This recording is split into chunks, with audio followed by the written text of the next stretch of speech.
इनकलाब लड़ेंगे लड़ेंगे।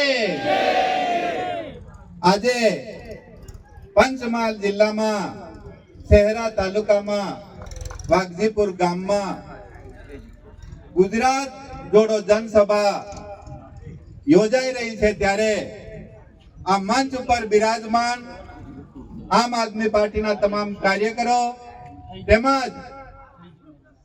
આ ગુજરાતને જેમ માણસના કપાળમાં ચંદન હોય અને એનું માથું શોભે છે એવી રીતે વિસાવદરના લોકલાડીલા ધારાસભ્ય ગોપાલ ઇટાલિયા સાહેબ અહીંયા ઉપસ્થિત છે ત્યારે એમનો દિલથી હૃદયથી હું આભાર માનું છું।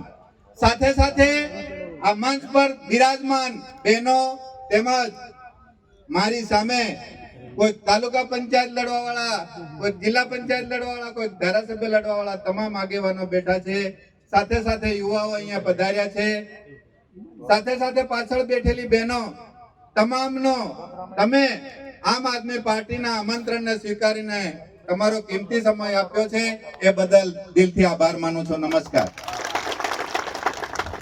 આપ સૌ જાણો છો કે આ ગુજરાતમાં વિસાવદરની ચૂંટણી હતી ત્યારે ભાજપનો કાફલો મુખ્યમંત્રી હોય, ગૃહમંત્રી હોય, તમામ ધારાસભ્યો હોય અને ત્યાં બેઠા બેઠા દિલ્હીમાં બેઠા બેઠા નરેન્દ્ર મોદી અને અમિત શાહ પણ જે વિસાવદરને દેખતા હતા એ બધાને ધૂળ ચટાડનાર આપણી સામે ગોપાલ ઇટાલિયા સાહેબ બેઠા છે।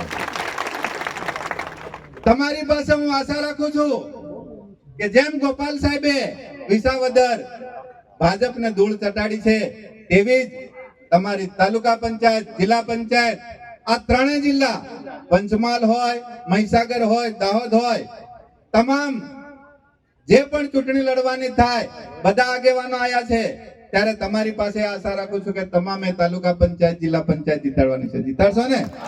ઉપર હાથ કરો, કેટલા જણ જીતાડવા માંગો છો? સરસ, જોરદાર। તો અહીંયા જે આગેવાનો આયા જેમ ગોપાલ સાહેબ આ ભાજપના ગઢમાં આવીને બેઠા છે ને, શહેરા વાળાને ખબર છે અહીંયા હું હાલત છે। આ ગઢમાં આવીને આજે સ્ટેજ પર બેઠા છે એવી જ રીતે જ્યાં પણ ભાજપ વાળો હોય ત્યાં તમારે જઈને બેસવાનું છે। બેસશો ને? હું એટલી આશા રાખું છું। સાથે સાથે આ ભાજપ વાળાએ આ ત્રણેય જિલ્લામાં ભ્રષ્ટાચાર એટલો બધો કર્યો છે કે એની હદ વટાવી ચૂક્યા છે, ખબર છે ને? એમાં નરેગા હોય, ટ્રાઇબલ યોજના હોય, વિકાસશીલ યોજના હોય, નાણાં પંચ યોજના હોય, કોઈ પણ યોજના જગ્યા પર દેખાતી કે દેખાય છે? કોઈ પણ જગ્યાએ દેખાતી નથી સાહેબ। સાથે સાથે આ ભ્રષ્ટાચાર તો કર્યો છે પણ એની સાથે જીએસટી લાયા ભાજપ વાળા લાયા કે આપણે લાયા? કોણ લાવ્યું? ભાજપ વાળા જીએસટી લાયા। હમણાં પાછા સાહેબ ગામડે ગામડે ફરી રહ્યા કે અમે જીએસટી ઊંચું કર્યું। તો હું કાં લાયા? તમે લાવવાની જરૂર હતી? પહેલા તો તમે અમને લૂંટી લીધા અને હવે પાછા કેવા નીકળ્યા છે કે અમે જીએસટી ઊંચું કર્યું એટલે હવે તમારા ઘરે ખર્ચો ઊંચો પડશે। આ વાત લઈને એ લોકો નીકળી રહ્યા છે। હું ભાજપ વાળાને આ મંચ પરથી કહેવા માંગુ છું સાહેબ કે આ જીએસટી તમે લાયા છો અને એના કારણે અમારા ઘરમાં જે આખા મહિનામાં જે કમાણી કરીએ છીએ એ મહિનો પૂરો નથી થતો ને વપરાઈ જાય છે। વપરાઈ જાય નથી વપરાઈ જતો? તકલીફ આખા ઘરને હોય છે। સાથે સાથે એ તકલીફ તો વેઠીએ છીએ પણ આ ભાજપ વાળાના કારણે અત્યારે કોઈ પણ રોજગાર મળતો નથી। મળે છે સાહેબ? નરેગા યોજના સ્પેશિયલ સરકારની કાઢી લીધી કે રોજગાર મળવો જોઈએ। આપણી આમ આદમી પાર્ટી જ્યારે પણ તાલુકા પંચાયત, જિલ્લા પંચાયત આપ જીતાડશો અને ગાંધીનગરમાં આમ આદમી પાર્ટીનો ઝંડો જ્યારે લહેરાશે ત્યારે દરેકના ઘરે રોજગાર મળશે સાહેબ। આ વાત તમારી પાસે હું લઈને આવ્યો છું। સાથે સાથે આમ આદમી પાર્ટીની દરેક જણે વિચારધારા પોકાડવાની છે। પોકાડશો ને? તો હું અહીંયા તમારી પાસે એક આશા બીજી રાખું છું। એક આપણે શપથ લેવાના છે, બાકી બધું ગોપાલ સાહેબ કહેવાના છે। મારે તો તમારે ઘેર આવીને કહેવાનું છે, બરાબર ને? તો હું એક શપથ લેવડાવું છું, લઈ લેશો ને? તો હું શપથ બોલું છું દરેક જણે પોતાની જગ્યા પર બેઠા બેઠા શપથ લેવાની છે. આમ આદમી પાર્ટીની ઘરે ઘરે વિચારધારા આપણે પહોંચાડવાની છે. દરેક જણ પોતાનો જમણો હાથ અંદર કરે. પાછલા 30 વર્ષમાં ભાજપે બરબાદ કરી દીધું છે. હું શપથ લઉં છું કે હવે ભાજપને ગુજરાતને વધુ બરબાદ કરવા નહીં દઉં. હું શપથ લઉં છું કે આવતી કોઈ પણ ચૂંટણીમાં હું ભાજપને મત નહીં આપું. હું શપથ લઉં છું કે મારા પરિવાર અને ગુજરાતના સુવર્ણ ભવિષ્ય માટે હું આવતી દરેક ચૂંટણીમાં આમ આદમી પાર્ટી અને ઝાડુને મત આપીશ.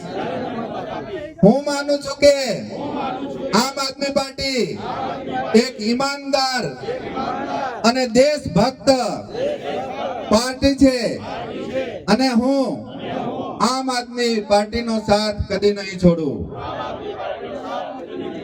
ભારત માતા કી, ભારત માતા કી, ભારત માતા કી. મિત્રો, અહીંયા જે પણ આયા છે તમે બધાએ શપથ લીધી છે, લીધી કે નથી લીધી? સાહેબ, તમારા ગામડે ગામડે હું તો આવવાનો છું, ગોપાલ સાહેબ પણ આવવાના છે, પણ દરેકે આમ આદમી પાર્ટીની વિચારધારા પંચાયત છે બધી જીતાડવાની છે. જીતાડશો કે નહીં જીતાડશો?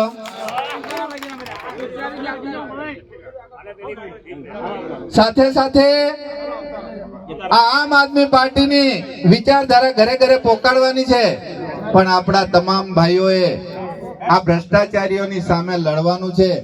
એમાં ભાજપમાં ગુંડા ભરેલા છે, ભ્રષ્ટાચારીઓ ભરેલા છે, શોષણખોરી ભરેલા છે. સાહેબ, એમની પાસે 100 અને 200 સંસ્થાઓ લઈને બેઠેલા છે. તમે એમની સામે લડવા નીકળ્યા છો, બરાબર ને? કેટલી કેટલી સંસ્થાઓ? 100 અને 200. સાહેબ, સરકારી દુકાનો એક જણને 50 લઈને બેઠા છે. તો આપણે બધે શું કરવાનું? ઘાસ વાટવાનું છે? આના માટે આપણે આમ આદમી પાર્ટી જીતાડવાની છે.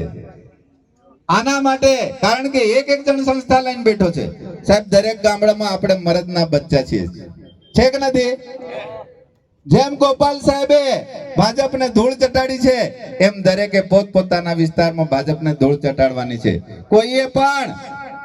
કોઈ પણ સાથે, કોંગ્રેસ વાળો હોય, ભાજપ વાળો હોય, કોઈ સાથે ગઠબંધન નું વિચારવાનો પાકું છે ને? હું અહીંયા મારી વાણીનો વિરામ આપવાનો છું, પણ મારો એક નારો છે, ખબર છે ને? કયો? હું બોલાડીશ, ચોર છે ભાઈ, ચોર છે. શું બોલવાનું છે? અને જય ભવાની તો ભાજપ. ભારત માતા કી, ભારત માતા કી. ચોર છે ભાઈ, ચોર છે, ચોર છે ભાઈ, ચોર છે, ચોર છે ભાઈ, ચોર છે. જય ભવાની, જય ભવાની, જય ભવાની. આટલું કઈ મારી વાણીને વિરામ આપું છું. દરેકને જય માતાજી. ખૂબ ખૂબ આભાર નરેશભાઈ બારિયા સાહેબનો, જેઓ સંગઠન મંત્રી છે. આપણને ખૂબ સરસ માહિતી આપી. હવે હું માન્ય